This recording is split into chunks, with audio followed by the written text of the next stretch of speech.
O São Paulo vai renovar o contrato ou já abriu conversas para renovar o contrato do volante, do zagueiro Negrutti, jogador formado na base e que espera oportunidades no tricolor paulista. Vou trazer detalhes aí dessa conversa que foi aberta, conversa inicial para a renovação de contrato do jogador, hein? O Besiktas da Turquia bem que tentou levar o Ferreirinha, mas o São Paulo fechou a porta. Será que eles vão voltar na próxima janela? Pelo menos essa é a promessa e eu vou trazer detalhes para vocês. Se inscreve aí no canal, hein, galera? Ativa as notificações, compartilha os vídeos. Todos os dias tem informações, bastidores, tudo do mundo da bola para vocês aqui no canal. Bom, vamos falar de São Paulo, planejamento, né? O São Paulo que já na quarta-feira que vem vai ter uma grande reunião da diretoria com o técnico Hernan Crespo, outros dirigentes vão participar, Muricy Ramalho também. É uma reunião já avisando o planejamento de 2026. E nessas conversas, evidentemente, estão algumas renovações, como, por exemplo, o Rodriguinho, que já tem algo em curso, e agora Negrutti,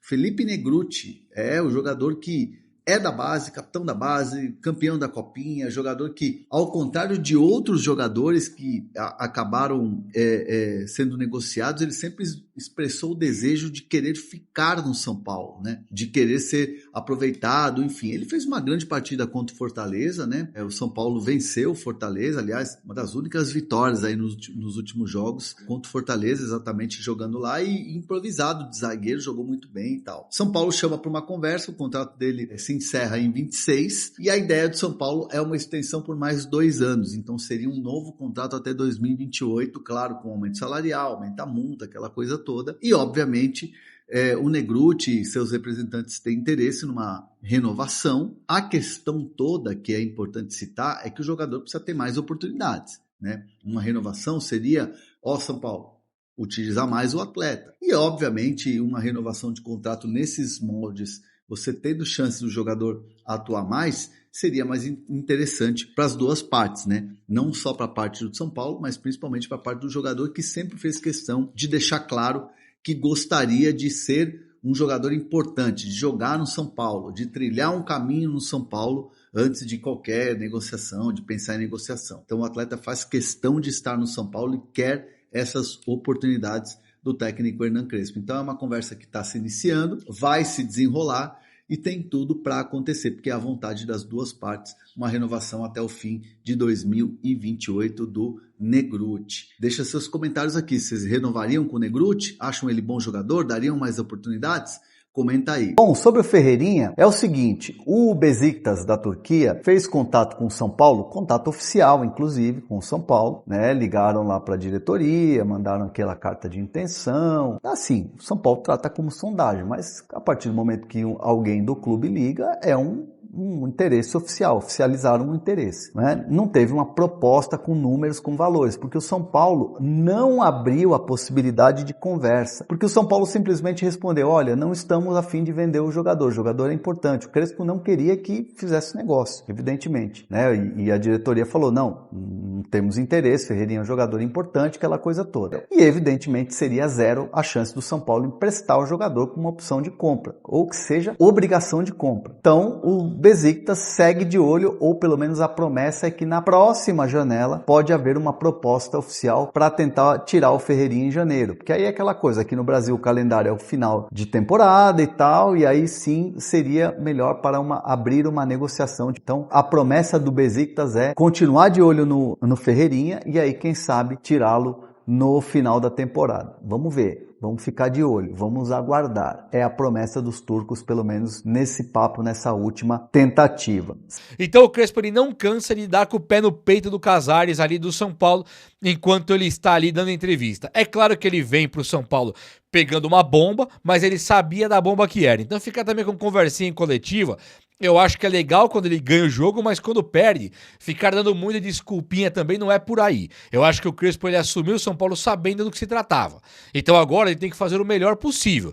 Não tirou o terceiro zagueiro ainda. Ferreirinha dá uma assistência no último jogo e é um cara assim, hoje carta fora do baralho, né? O São Paulo ganhou o jogo do Vasco tendo o Lucas Moura e o Tapia jogando bem ali na frente, agora com o Luciano voltando, será que o Luciano volta pra jogar? Vai tirar o Tapia? Vai tirar o Lucas Moura? Quem que ele vai tirar do time pra empurrar esse Luciano goela abaixo do torcedor? Um torcedor que olha pro Luciano e ama, outro torcedor que olha pro Luciano e fala, esse cara não poderia mais estar aqui. Então assim, não é um golzinho aqui, acolá, no Náutico, que vai transformar o Luciano no ídolo que ele nunca foi. Então o Crespo ele tem também que fazer mais ali no campo, né? É uma cobrança para ele fazer mais no campo. Hoje o São Paulo ele tá ali na 8ª colocação do Brasileirão e abrem 7 vagas para Libertadores com o Palmeiras ou o Flamengo sendo campeão. Então assim, não ficar em 7º é vergonhoso e não dá para também chegar e tirar o Crespo da equação. Fala, não, o Crespo não tem culpa de nada. No campo tem que jogar mais. No campo tem que jogar mais. Foi legal demais contra o Cruzeiro, contra o Fortaleza, contra o Vasco, mas o jogo contra o Ceará, contra o Grêmio, tem alguns jogos que não dá pra aceitar, né? Então eu acho que o São Paulo tá num caminho legal, teria ganhado do Palmeiras também, não fosse o Abate Abel lá, o árbitro, o sistema, né? Não fosse o sistema, falando dito pelo Leonardo Ribeiro, o São Paulo teria ido melhor ali contra o Palmeiras, então o São Paulo está num caminho legal. Tem que pegar agora e ganhar do Flamengo, e se isso representar o Luciano fora do São Paulo, qual que é o problema? Qual o problema nesse rapaz ficar no banco de reservas e dar espaço pro Tapia, pro Lucas Moura e Marcos Antônio, que fizeram um jogaço contra o Vasco lá em São Januário, não foi aqui, foi lá em São Januário. Então o São Paulo tem tudo para manter o mesmo time, né? E aí dá para jogar. Vai ter desfalque de cartão amarelo, suspenso, beleza. Mas assim, Luciano entrar do nada para tirar o Tapia ou o Lucas Moura é meio que você desmontar um sistema que tá dando certo, não é verdade? Gente, olha só, o Cédric Soares voltou. Esse está de volta ali pro time do São Paulo, treinou com o time, ele tinha quebrado um dedo do pé, agora ele treinou e vai jogar. Então assim, se ele vai ser titular ou não, não dá pra saber ainda, mas ele é um cara da confiança do Crespo. Hoje o Mailton não tá jogando nada, o Cédric não estava jogando nada, melhorou um pouquinho depois que o Crespo deu uns 3, 4 jogos ali, o Crespo conseguiu entender quem era o Cédric e conseguiu melhorar um pouquinho o Cédric Soares. Agora, dizer também que o Cédric, nossa, mano, maravilhoso, também não é o caso, né? Então o Crespo, ele tem sim um mérito aí pela melhora do Cédric, e o Cédric se transformou num cara importante, tanto ele quanto o Enzo Dias. Talvez pela ausência de técnica do Mailton e do Mike, de ausência de protagonismo de Mailton e Mike, coisa que é justificável pela idade do Mike, também pela falta de tempo do Mailton na casa, chegou agora.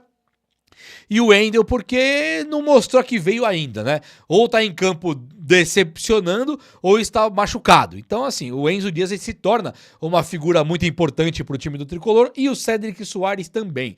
O Crespo não abre mão dos 3 zagueiros, o que atrapalha muito a ascensão, o crescimento de Cédric e Enzo, que não são 2 caras com característica muito ofensiva, direto ao fundo do campo, cruzar uma bola e tal. Fica mais ou menos uma linha de 5 zagueiros. E o Crespo não parece querer melhorar isso. O Crespo ele parece querer manter esse formato de jogo. Fato é, o São Paulo ele consegue dar uma melhorada bacana no contra-ataque, não tá saindo gols ainda de contra-ataque. Se nós pararmos para dar uma analisada, qual o gol que saiu de contra-ataque? Tem um ou outro, mas gols mesmo. Só que contra o Vasco, que era uma zaga mal montada pelo Diniz, e também contra o Bahia, outra zaga mal montada pelo Rogério Ceni, o São Paulo ele consegue detonar no contra-ataque. Não saíram os gols, mas chances não faltaram. Gente, olha só. O Neverton, equipe de base do São Paulo, hoje joga lá no Shakhtar Donetsk da Ucrânia, né? Joga na Ucrânia. O Neverton, ele tem...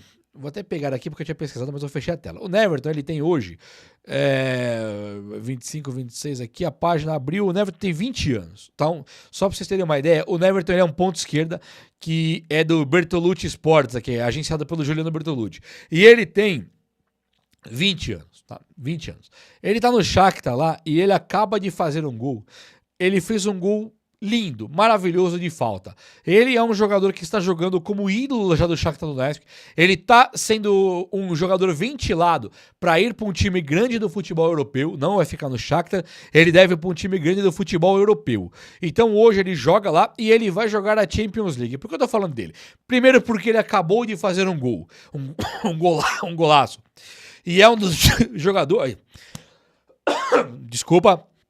É um dos jogadores que o São Paulo fez uma das piores vendas de todos os tempos, né? Porque o Moreira é um lateral que ele deve ser a pior venda, mas o Moreira não consegue se firmar.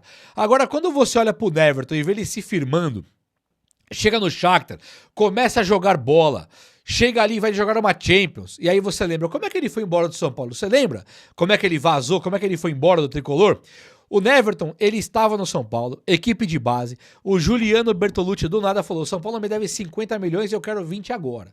Assim, o São Paulo supostamente não tinha de onde tirar, o Júlio Casares chega com o Bertolucci, vai lá na equipe de base, pega o Everton e o Bertolucci leva o Everton para ser comprado pelo Shakhtar Donetsk por 20 milhões de reais. Não sei quanto que o Bertolucci ganhou nessa história. Não sei se o São Paulo perdeu o Everton, se ele simplesmente tirou e o Juliano Bertolucci pegou esses 20 milhões. Eu não sei como é que foi a negociação.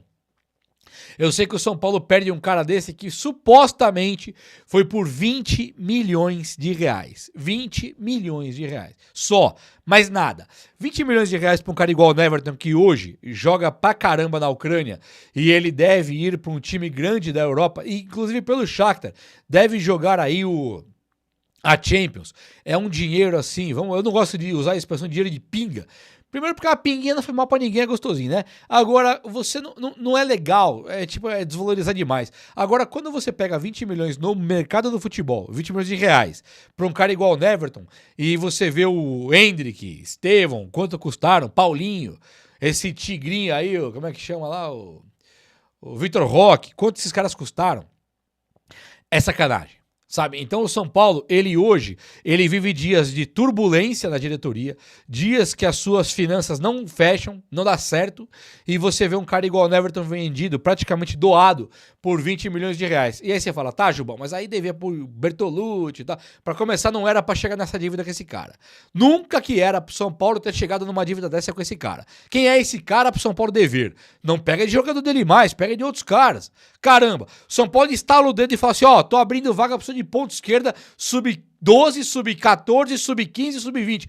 Aparece 2 milhões de caras lá pra fazer o teste. 2 milhões, 50 milhões de caras. Vai pra população do Brasil que tem a idade e vai fazer teste lá. Então precisa desse Bertolucci pra quê? Essa é a primeira pergunta. Nós sabemos que não precisa, né? Nós sabemos que não precisa pra nada. Agora, caramba, tá com o jogador lá. Faz uma venda digna. E aí não para no Everton. O Henrique Carmo foi a mesma farofa. Com o Lucas Ferreira, a mesma farofa. Com o Matheus Alves, a mesma palhaçada. E a próxima é Luca e Rian Francisco. Tomara que não. Mas eu queria deixar claro que o desgosto, sabe, a indigestão com essa diretoria, com o que fez com um jogador igual o Everton. E agora temos que ver, é mais um, igual o David Neres e o Antony, que nós temos que ver brilhar em outro time, porque nós não temos capacidade de gestão. Hoje, o Flamengo tem um jogador chamado Luiz Araújo, que é a equipe de base do São Paulo, e para nós é um sonho distante. Não, Luiz Araújo não é jogador pro São Paulo. Luiz Araújo é impossível, tal. Nós não estamos falando do Casemiro, que tá no Real Madrid, Manchester, seleção, é outro nível, concordo. O Antony é outro nível, concordo. Vendido, ganhou a grana. Agora, o Luiz Araújo, o São Paulo se desfez dele. E agora não dá pra comprar mais, ele é do Flamengo, o único time que tem capacidade. Ele e o Palmeiras, os únicos dois times que tem capacidade de comprar o Luiz Araújo no Brasil. Um cara titular do Flamengo, que é o time mais completo do Brasil, e o cara era nosso. E nós nos desfizemos dele. Então, assim, a gestão do São Paulo não tem limites pra ser incompetente. É assim que eu me despeço, que eu termino meu vídeo, beleza?